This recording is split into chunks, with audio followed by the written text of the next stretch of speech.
So sir, how to monitor, regulate highest productivity? See, highest productivity means in such a way, with the same resources, if it gets more, if it gives more benefit, means by using the same resource of money or time or natural resources or talent, we get the more product. That is called productivity.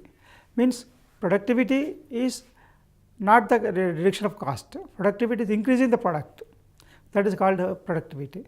So if the all regulatory authority, if all the work in different way, different angles, and there is no better coordination among the authorities, it may result into misunderstanding, or we may say loss of time or loss of resources or loss of misunderstanding also may lead.